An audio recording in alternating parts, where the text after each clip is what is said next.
7h45 sur BFM Business et sur RMC Live. Ce matin, focus sur le coq sportif. Le coq sportif qui prévoit un retour à l'équilibre en 2026 après avoir été repris par Dan Maman. C'était le 4 juillet dernier. Cette mission, redresser le coq sportif, c'est la vôtre. Alexandre Fauvet, bonjour. Bonjour. Vous êtes le directeur général du coq sportif. Vous avez travaillé 14 ans chez Lacoste. Vous avez suivi la famille Lacoste chez Fusalp.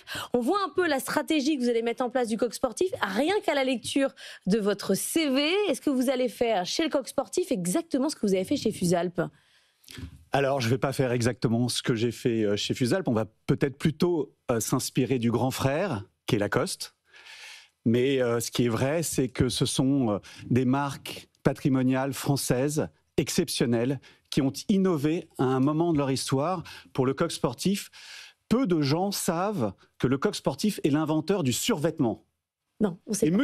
monsieur Camuset, le fondateur du coq sportif en 1882, d'ailleurs, au passage, 1882, vous imaginez?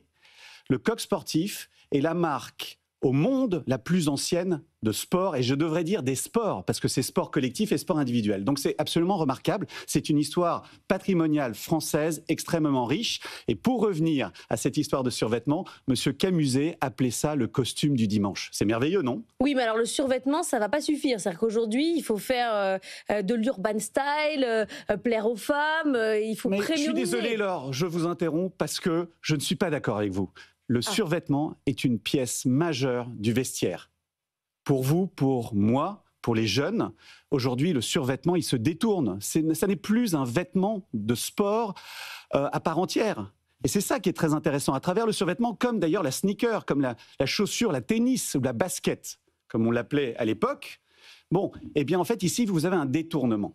Un détournement de produit qui a été un produit technique dans le passé et qui aujourd'hui, évidemment, bascule dans un environnement urbain. Et ça, c'est quoi? C'est le sportswear. C'est le survêtement chic.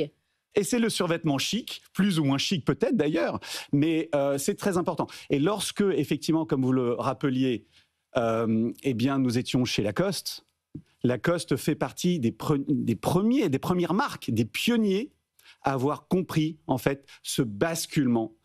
Parce que nos modes de vie ont changé, tout simplement. Donc, c'est le sportswear un peu à l'américaine.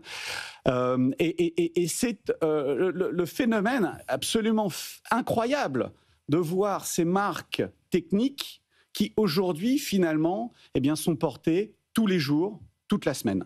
Donc ça, c'est ce qu'il faut vendre aux consommateurs. Pour sortir le coq sportif de l'ornière, vous revenez de loin, vous avez failli échapper quand même à une liquidation judiciaire. Vous, votre objectif, évidemment, c'est de relancer la marque. Objectif, 300 millions d'euros de chiffre d'affaires pour l'année prochaine. On est plutôt autour, si tout va bien, des 70 millions.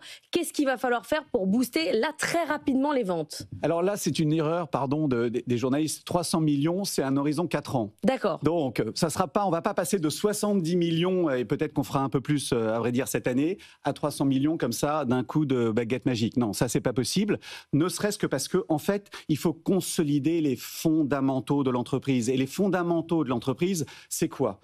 Eh bien, en fait, c'est le plan de jeu. Ce sont les équipes, évidemment, parce que c'est une œuvre collective.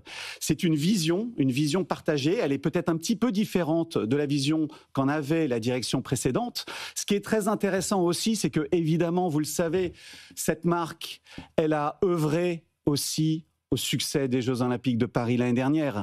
Mais avec des difficultés. Et bien sûr avec des difficultés, parce qu'en fait, finalement, c'est un peu comme si, ça c'est mon passé de Fusalp, mais vous vous retrouvez face à une montagne. Elle est très haute. La montagne, elle s'appelle les Jeux Olympiques. Trop Et puis de vous commandes. n'êtes pas forcément très équipé. Vous n'avez pas forcément les bonnes chaussures, etc. Vous arrivez à la gravir, pourquoi? Parce que les équipes ont été courageuses, elles ont œuvré, elles ont été merveilleuses, franchement, pour pouvoir délivrer tardivement les produits. Mais ensuite, il faut redescendre la montagne. Et ça, là, c'était la chute. Mais donc, en fait, le point qui est important ici, c'est la transformation de l'entreprise. C'est de faire en sorte que cette entreprise, qui a peut-être pas suffisamment évolué, eh bien, puisse travailler avec les outils d'aujourd'hui. Parce que, en fait, avec Dan Maman, mon associé qui est aujourd'hui donc actionnaire majoritaire et qui vient de l'industrie de la tech, On veut révolutionner l'entreprise et peut-être qu'on va pouvoir apporter notre pierre aussi à cette industrie qui est finalement assez archaïque, l'industrie du textile. Mais alors concrètement, pendant ce temps-là, il y a Shein qui arrive, partenariat avec Pimki annoncé il y a 15 jours pour commercialiser leurs produits, annonce ce matin de corner, de boutiques en dur au BHV et dans les Galeries Lafayette. Comment vous regardez ça? D'un mauvais œil. D'un mauvais œil. Le Coq Sportif va participer à une class action contre Shein. Pourquoi? Parce que pour une raison simple, c'est pas le fait d'ouvrir un marché avec des produits à prix bas, c'est plutôt de respecter les règles du jeu. Voilà, donc on est sur un terrain de jeu et tout le monde doit respecter ces règles. Ça commence par évidemment l'aspect social et puis ensuite l'aspect environnemental. Donc ici, c'est extrêmement perturbant. Donc voilà, on va se battre pour ça.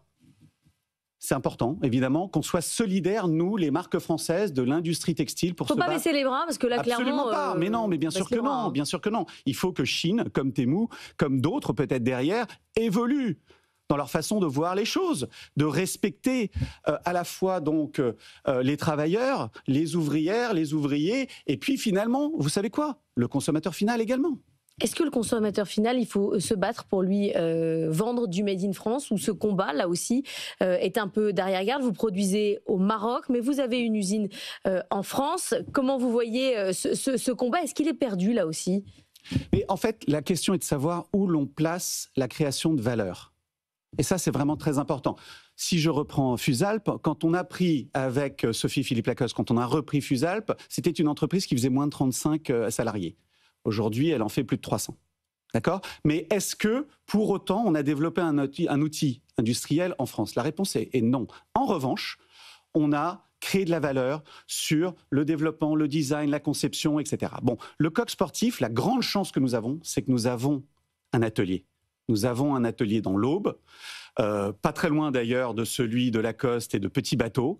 Et je pense que c'est très important, et c'est un discours, et c'est un message qu'on fait porter auprès de nos politiques, c'est de créer l'écosystème vertueux pour créer des produits qui seront des produits innovants. Ce sont des produits qui doivent évidemment profiter au consommateur final. Donc en France, l'innovation, les ici, petites gammes... Ce qui est intéressant, c'est l'innovation, je vous coupe, pardon, mais c'est l'innovation produit, et c'est ensuite l'agilité.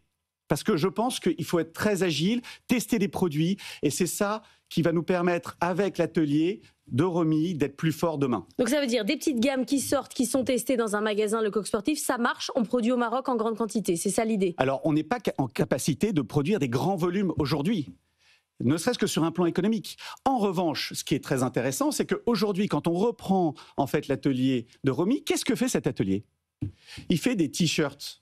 Franchement, excusez-moi, mais les t-shirts ont une valeur ajoutée assez faible. Donc ce qu'on va faire aussi, c'est qu'on va ouvrir l'atelier à des marques haut de gamme de luxe françaises, je l'espère en tout cas, mais ça sera le cas très prochainement, pour réaliser des produits à beaucoup plus forte valeur ajoutée. Ça, c'est très important parce que c'est l'avenir de notre industrie en France. Donc ça sera un atelier ouvert? Tout à fait. Merci beaucoup Alexandre Fauvet d'être venu ce matin dans la matinale de l'économie.